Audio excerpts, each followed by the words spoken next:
Who is the third party in Kabenje? A third party in this case, let us get creating a scenario. Kino mbadde nvuga motoka goli ku pichi kutomedde. Tegenda covering anze nanyini kidduka ekyo.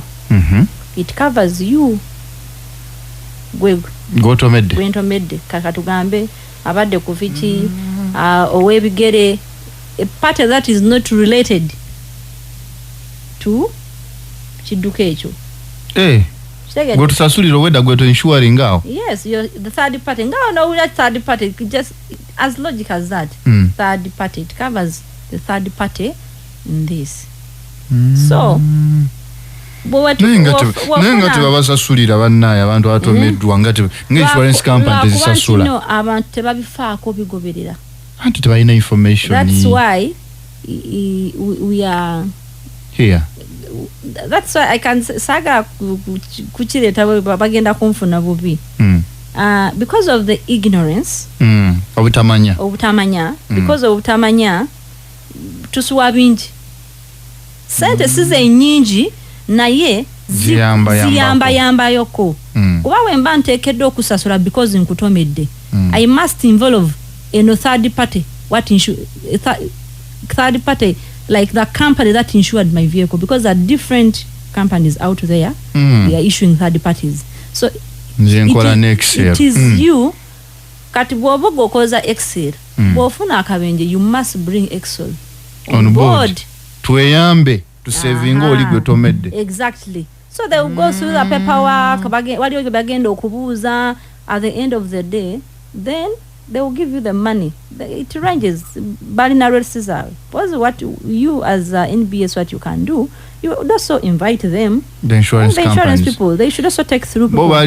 Just kuba mwabayambako. Amazimago abantu bevuma nnyo on third party. Bagamba tetufuna mo insurance naye nga butamanya.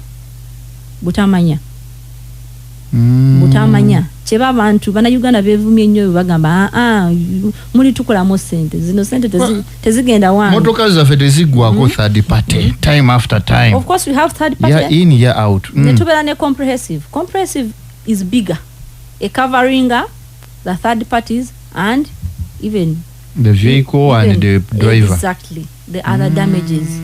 So mbera ne comprehensive set aga third party. No, when you have a comprehensive insurance policy, it is the third party is embedded into it. You get it? It is embedded into it. Kayamba, it is you insure. Avuga, bovuga, motoka, gotomedde mwena muli ku insurance. That is comprehensive. Na third party, it is mandatory. No kubeera nako. As per the law, it is mandatory. The comprehensive gogamba why kanetangire ebizibu ebinajja nga sirinaamu insurance kuleki enkwatireko waliwo n'okuvuga onomala omwaka nga tofunye, but at the end of the day you have at least backup. You have a backup just in case of anything. Because waliwo that's why in most cases nze nebuza nengamba abataxi bano singa bacyetanira nnyo kya comprehensive. So comprehensive kirimu singa mba mpakinze omuliro ne gukwata awantu motoka yange ne kwata omuliro nga is not planned, not intentional, ndi covered already. Insurance company can come on board in compensation depending on what you agreed on as you're getting this policy. So I believe Ntino our insurance babandi badde in a better position to explain all those details bibera mu policies out. Okay. But I can give just a hint. Yeah. Kale buterevu tukali ku NBS radio ndina OC traffic. Afande tuogere ku nsonge ya motor because obende. Ideally dandwedija owa IOV adekenenie adiringirire. But reports did anti motoka kolobenje dindi ditwaliwa ku polisi au katono daira yo mu garage daira ku lugudo nga ne traffic tali ni IOV talinze ku once ku motoka eyo what happened, all those stuffs sometimes I ignored. What is your comment ku nsonga eyo? I think that is unless someone has proof. Ali yangambi wano namugamba kale. Unless ngomuntu alina obukakafu ntino motoka tebaji inspecting, but really if motoka yobe gudde mu kabenje and me the OC I don't make sure ntino IOV inspects, that means I am causing a financial loss to the government. Abamu bamanyi notunyigirawo ndagamba omukazi ono alemeddeko sinnamu za IOV nengamba za government gendo ziteekeyo IOV inspecting emotoka otwali motoka yo. So really abantu bakimanye tino once your vehicle gets involved in an accident or a motorcycle, inspection is a must. There is no negotiation on that. Because if I don't make sure that happens, I'll be denying the government revenue. Okay. Kale tulikwogera ku nsonga edendawulira traffic. Afande akapapulunga kakaba kukuba okotekavaako. Akapapula. Under what conditions should express penalty be given? Because waliyo omuntu wakuwa akapapulunga olaba naawe mwe Afande mba mukola nga we mulugunya senses z'obuntu zonna zigwera muddala because humanity guides. Waliwo olaba nga omuntu is remorseful ensobi gy'akoze agikoze olumu mu butamanya for the first time. Ekirala olabira ddala nga yes it's neglectable, you can neglect it, n'omucautioninga nga tomuwadde receipt. Lwaki receipt eno mugikabirako nnyo? Something slight olaba omwana gyeyako matandise am processing ate bali mamanyi bayogera nnyo nga processing. I am processing akiddamu emirundi ng'etaano.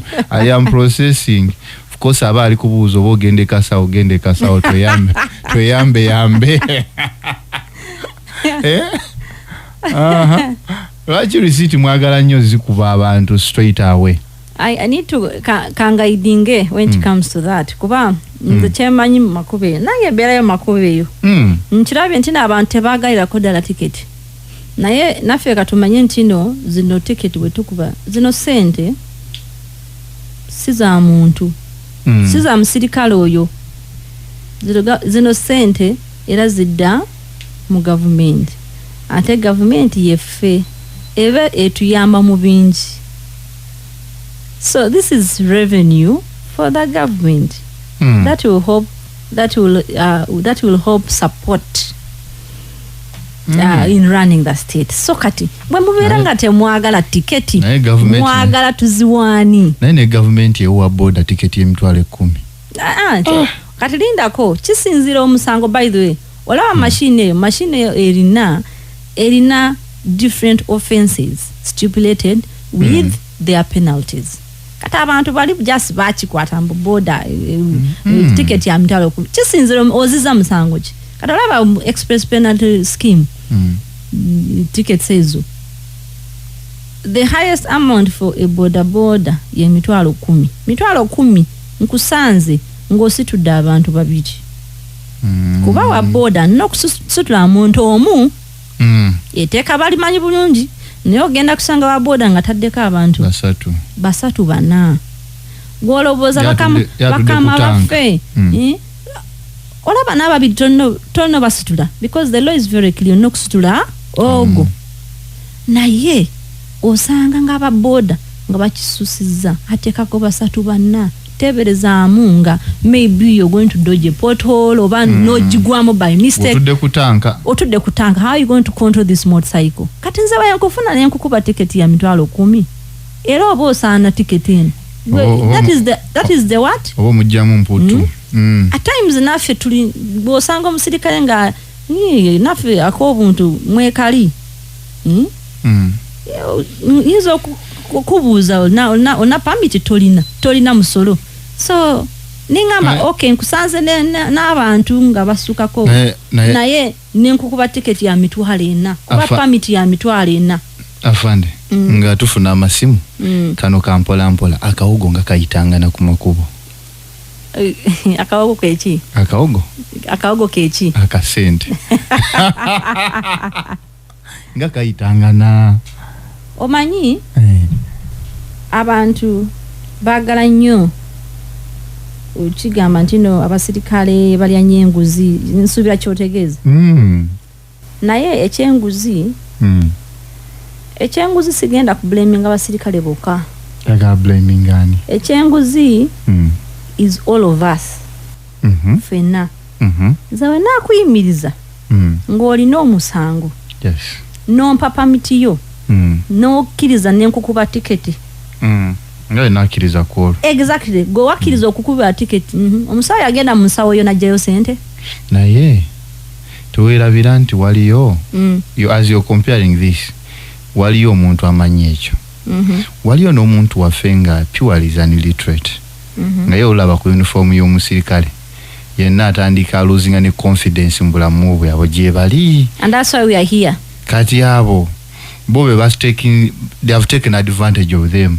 Waliyo n'amakubo gosa bagamba olina okubuuza ku musirikale aba boda oba oyitawo olina obuuza ku musirikale omubuuza ne kanooti enkola yammwe mwakiteekawo enkola yammwe babateekako ekibeera eyo kale bwebabeera nga babeerayo banange nga we tuli ku NBS mumanye nti no it's not a must actually you're not even allowed to give money. We are there to enforce the regulations and the traffic laws. Bwaba muntu nga aze ali buli kimu akirina mukebere agende. That is the right procedure. By the way, we also have omusirikale alina 3 options. Either to caution somebody at their own discretion, or give a ticket, or apprehend this person atwaliwe mu court. Okay.